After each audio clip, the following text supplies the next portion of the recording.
à la suite des instructions présidentielles d'avril 2022 pour la mise en œuvre de l'option de réhabilitation et restructuration de la Sonara proposée par le comité piloté par Louis-Paul Motazé des Finances, Gaston Elundou Essomba, ministre de l'Eau et de l'Énergie, et Paul Tasson, ministre délégué auprès du ministre de l'Économie, par ailleurs coordonnateur du projet de reconstruction des zones sinistrées. Tous sont présents à Limbé ce 15 septembre auprès des autres membres du comité de pilotage pour définir un cadre de travail.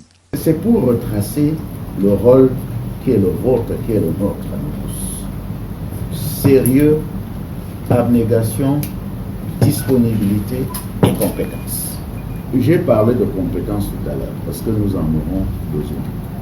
Au terme de la première session du comité de pilotage chargé de la mise en œuvre des mesures de restructuration et réhabilitation de la Société nationale de raffinage, Louis-Paul Motazé, ministre des Finances et président du dit comité, fait des annonces fortes. Vous savez que le chef de l'État a pris un certain nombre de mesures pour la réhabilitation de la Sonara. Pour dire le vrai, beaucoup de ces mesures ont déjà commencé à être appliquées. La restructuration bancaire a déjà eu lieu.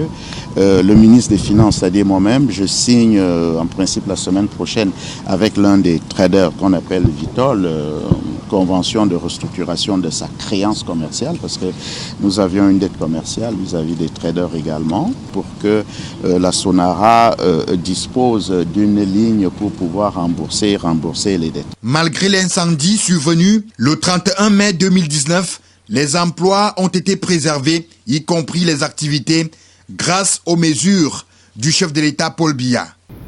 Au nombre de ces mesures, le maintien de la mission régalienne de couverture du marché national en produits pétroliers finis à hauteur de 80%, l'augmentation de la marge importateur qui a été portée de 9 francs CFA par litre à 16 francs CFA par litre, la mise en place dans la structure des prix des produits pétroliers d'une ligne soutien à la raffinerie de 47,88 francs CFA par litre de produits mis à la consommation au Cameroun.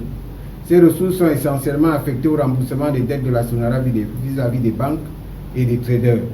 De manière détaillée, le projet de convention cadre propose 14 actions et mesures à mettre en œuvre sur une durée de 4 ans. Les actions clés étant l'étude technico-économique et financière associée.